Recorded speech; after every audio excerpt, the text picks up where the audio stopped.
নমস্কাৰ, আশা কৰোঁ আপোনালোক সকলো ভালে আছে। আমি প্ৰায়বিলাক ফল-মূলেই পকিলেহে খাওঁ, কিন্তু এনেকুৱা কিছুমান ফল আছে যিবোৰ কেঁচা অৱস্থাত আমি পাচলি হিচাপে ৰান্ধি খাওঁ। কাৰণ পাচলি হিচাপে ৰান্ধি খালে এই ফলবিলাক খাবলৈ সোৱাদ লগা হয়। কিন্তু সোৱাদেই মেইন কথা নহয়, এই কেঁচাই খোৱা ফলবিলাকৰ কিছুমান বিশেষ স্বাস্থ্য উপকাৰিতা থাকে আৰু কিছুমান বিশেষ বেমাৰৰ প্ৰতিষেধক হিচাপে কাম কৰে।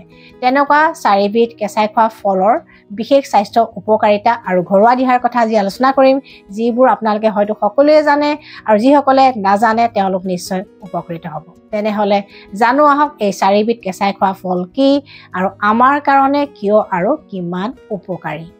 এইটো ছিজনত অতি সহজতে পোৱা প্ৰথমবিধ কেঁচা ফল হৈছে কেঁচা কঁঠাল। কেঁচা কঁঠালৰ আঞ্জাখন মাংসতকৈ সোৱাদ লগা হয় আৰু এই আঞ্জাখনে আমাক কি বেমাৰৰ পৰা বচাই ৰাখে শুনিলে হয়তো আপোনালোক আচৰিত হ'ব। প্ৰথম বেনিফিট বা উপকাৰিতা লাভ কৰে কনষ্টিপেশ্যন আৰু পাইলছৰ সমস্যাত ভুগি থকা ব্যক্তিসকলে। কাৰণ কেঁচা কঁঠালত আছে হাই ফাইবাৰ কণ্টেণ্ট, অৰ্থাৎ প্ৰচুৰ পৰিমাণে আঁহ থাকে। চলিবল আৰু ইনচলিবল দুইটা ফাইবাৰে থাকে, যিয়ে আমাৰ বাৱেল মুভমেণ্টটো ঠিক কৰি ৰাখে, অৰ্থাৎ পেট চাফা কৰে, অৰ্থাৎ কনষ্টিপেশ্যন আৰু পাইলছৰ সমস্যাবিলাক কম কৰি ৰাখে। কঁঠালৰ মুচিৰ 2 নম্বৰ উপকাৰিতাটো লাভ কৰে হাই ব্লাড প্ৰেছাৰ বা উচ্চ ৰক্তচাপ আৰু হাই কলেষ্ট্ৰলৰ সমস্যাত ভুগি থকা ব্যক্তিসকলে। কেঁচা কঁঠাল বা কঁঠালৰ মুচিত থকা এণ্টিঅক্সিডেণ্ট আৰু চলিবল ফাইবাৰে অপকাৰী LDL নামৰ কলেষ্ট্ৰলটো নিয়ন্ত্ৰণ কৰি ৰখাত সহায় কৰে আৰু ইয়াত থকা পটাছিয়ামে ৰক্তচাপ বা ব্লাড প্ৰেছাৰটো কণ্ট্ৰল কৰি ৰখাত সহায় কৰে। গতিকে এনেকুৱা ধৰণৰ পেচেণ্টসকলে কেঁচা কঁঠাল বা কঁঠালৰ মুচি নিশ্চিন্ত মনে খাব পাৰে। দেহৰ এক্সট্ৰা ফেট বা চৰ্বি যদি কমাব খুজিছে তেন্তে কঁঠালৰ মুচি বা কেঁচা কঁঠালৰ আঞ্জা খাওক।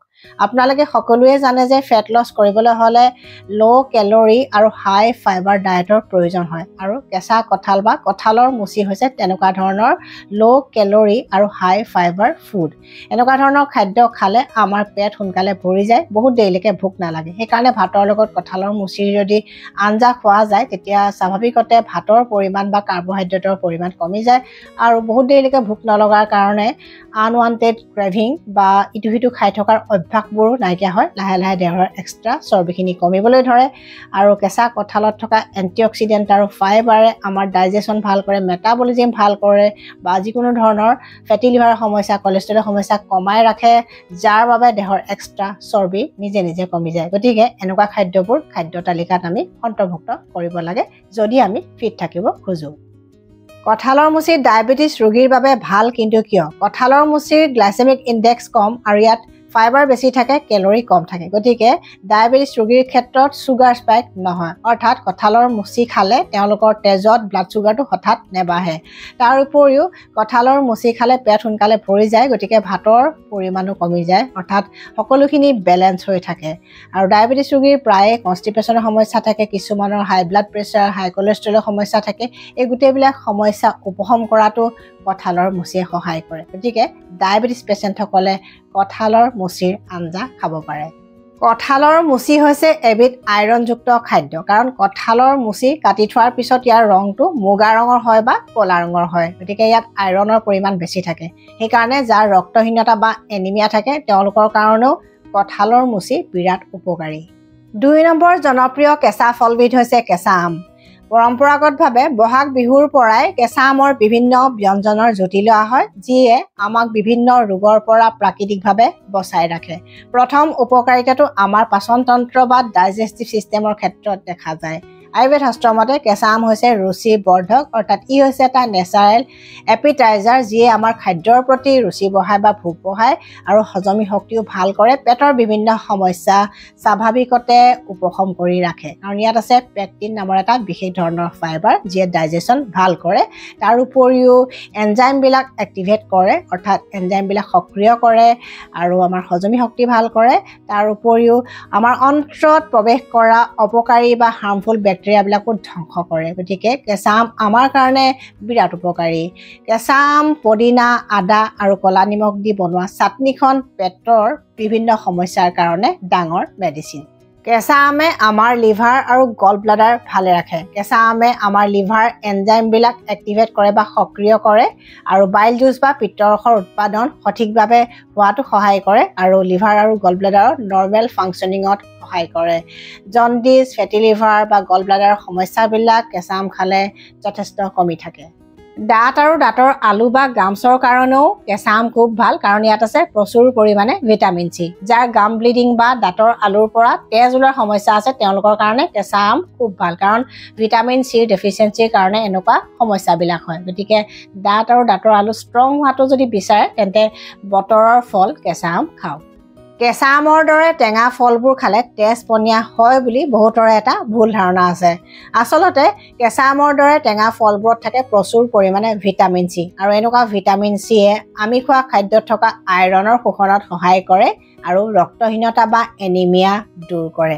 আৰু ভিটামিন চিৰ ডেফিচিয়েঞ্চি হ'লে আমি যিমানেই আইৰণযুক্ত খাদ্য নেখাওঁ কিয় এই আইৰণৰ শোষণ আমাৰ দেহে কৰিব নোৱাৰে। গতিকে টেঙা খাদ্য খালে আমাৰ তেজ পনীয়া নহয়, বৰঞ্চ ৰক্তহীনতা বা এনিমিয়া দূৰ হয়। গতিকে যাৰ ৰক্তহীনতা বা এনিমিয়া আছে তেওঁলোকে কেঁচা আম নোখোৱাকৈ নাথাকিব। কেঁচা আম আমাৰ স্কিনৰ কাৰণে খুব ভাল, কিন্তু কিয়? কেঁচা আমত আছে প্ৰচুৰ পৰিমাণে ভিটামিন চি, আৰু এনেকুৱা ভিটামিন চিযুক্ত খাদ্যবোৰে আমাৰ স্কিনত থকা কলাজেন নামৰ প্ৰটিন ফাইবাৰবিধৰ উৎপাদনত সহায় কৰে, আৰু কলাজেনে আমাৰ স্কিনখন টাইট কৰি ৰাখে, স্কিনখনত সুতুৰা পৰিবলৈ নিদিয়াকৈ ৰাখে। অৰ্থাৎ এণ্টি এজিং ফুডৰ ভিতৰত কেঁচা আমকো ৰাখিব পাৰি।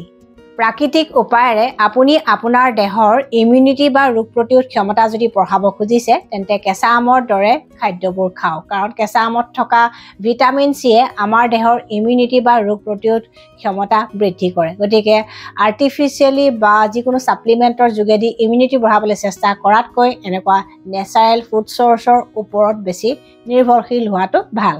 গৰম দিনত কেঁচা আমৰ চৰ্বতে নেচাৰেল ORSৰ দৰে কাম কৰে, আমাৰ দেহৰ ডিহাইড্ৰেশ্যন দূৰ কৰে। কেঁচা আমে আমাৰ দেহৰ পৰা অতিৰিক্ত ঘাম ওলাই যোৱাত বাধা প্ৰদান কৰে, অৰ্থাৎ এক্সেচিভ চুৱেটিংটো বাধা প্ৰদান কৰে, যাৰ কাৰণে আমাৰ দেহৰ ডিহাইড্ৰেশ্যন সহজতে নহয়। গৰম দিনত কেঁচা আমৰ চৰ্বত বনাবলৈ তাল মিচিৰি বা গুড় ব্যৱহাৰ কৰিব পাৰে, বা আপোনালোকে যদি ইচ্ছা কৰে আম পান্না নামৰ জনপ্ৰিয় ৰেচিপিটিও ঘৰতে বনাই খাব পাৰে। অবেচিটি বা মেদবহুলতা, হাই ব্লাড প্ৰেছাৰ, হাই কলেষ্ট্ৰলৰ সমস্যা, ডায়েবেটিছ আদি আজিকালি খুব বেছিকৈ হৈ থকা মেটাবলিক ডিজিজবোৰৰ কাৰণে কেঁচা আম খুব ভাল, কাৰণ কেঁচা আমে লিভাৰ ফাংচন ভাল কৰে, মেটাবলিজিম ভাল কৰে আৰু এই বেমাৰবিলাক কণ্ট্ৰল কৰি ৰখাত প্ৰাকৃতিকভাৱে সহায় কৰে।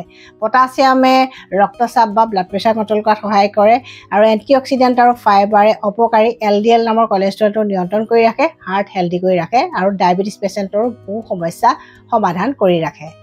কেঁচাই খোৱা ৩ নম্বৰ ফলবিধৰ নাম হৈছে কাচকল। কাচকলৰ প্ৰথম উপকাৰিতাটো লাভ কৰে পেটৰ কিছুমান বেমাৰত ভুগি থকা ব্যক্তিয়ে, যেনে যাৰ ক্ৰনিক ডিচেণ্ট্ৰি বা IBS বা কলাইটিছৰ সমস্যা আছে, তেওঁলোকৰ কাৰণে কাচকল হৈছে এটা ডাঙৰ মেডিচিন বা মহৌষধৰ দৰে। তেওঁলোকে কাচকল বাকলিৰে সৈতে সিজাই লৈ বাকলিখিনি গুচাই পিটিকা কৰি যদি ক'লা নিমখ দি খায় তেতিয়া তেওঁলোকৰ সমস্যা বহুতখিনি কমি থাকে।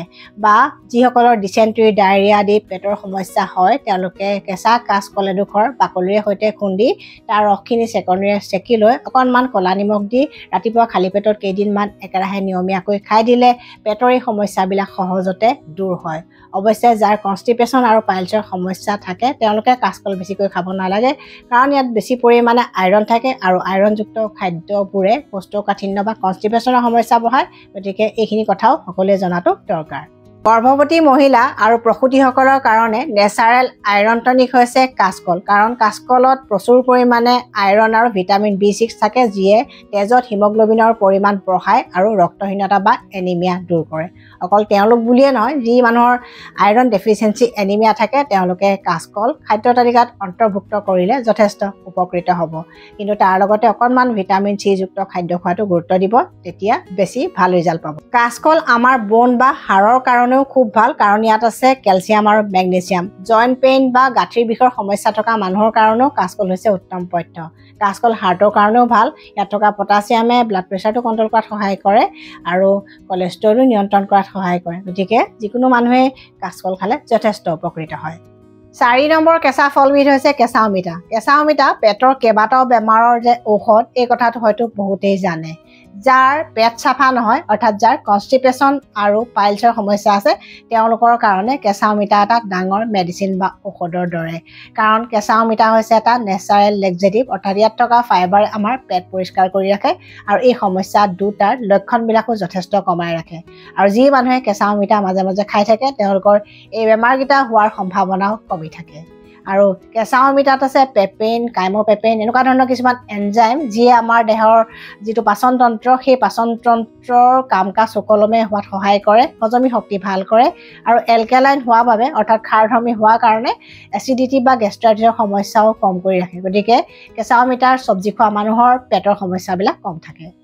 প্ৰসূতিসকলৰ কাৰণে কেঁচা অমিতা ভাল, কিন্তু কিয়? সন্তান জন্মৰ পিছত প্ৰসূতিসকলৰ ব্ৰেষ্ট মিল্ক বা দুগ্ধ উৎপাদন বঢ়োৱাত সহায় কৰে কেঁচা অমিতাই। আৰু বহুত প্ৰসূতিৰ সন্তান জন্মৰ পিছত কনষ্টিপেশ্যনৰ সমস্যা হয় বা পাইলছৰ সমস্যা হয়, তেওঁলোকৰ এই সমস্যাবিলাক কমাই ৰখাটো সহায় কৰে কেঁচা অমিতাই। গতিকে কেঁচা অমিতা তেওঁলোকৰ কাৰণে খুব ভাল। আৰু এই সময়ত তেওঁলোকক বিভিন্ন ব্যঞ্জন বনাই খুৱাব পাৰে, যেনে কেঁচা অমিতা লোকেল মুৰ্গীৰ লগত জালুকীয়া আঞ্জা কৰি খুৱাব পাৰে, কেঁচা অমিতাৰ খাৰ খুৱাব পাৰে বা কেঁচা অমিতা আৰু মচুৰ দাইলৰ আঞ্জা খোৱালে তেওঁলোকৰ দুগ্ধ উৎপাদন বাঢ়ে আৰু বহুত সমস্যা কমি থাকে। যিসকল মহিলা বা পুৰুষৰ পেচাব জ্বলা পোৰা কৰে বা পেচাবৰ ইনফেকশ্যন থাকে তেওঁলোকৰ কাৰণে কেঁচা অমিতা খুব ভাল। কাৰণ কেঁচা অমিতা হৈছে এলকেলাইন আৰু এনেকুৱা এলকেলাইন ফুডবিলাক পেচাবৰ কাৰণে খুব ভাল। কাৰণ পেচাবৰ কিছুমান জ্বলন পূৰণ বা এই সমস্যাবোৰ এচিডিক হোৱাৰ কাৰণে হয়। গতিকে এলকেলাইন খাদ্য এই সময়ত তেওঁলোকৰ কাৰণে খুব ভাল। কেঁচা অমিতা তেওঁলোকে নিয়মীয়াকৈ খাব পাৰে। আৰু যিসকল পুৰুষৰ প্ৰস্টেটৰ সমস্যা আছে তেওঁলোকৰ কাৰণেও কেঁচা অমিতা খুব ভাল।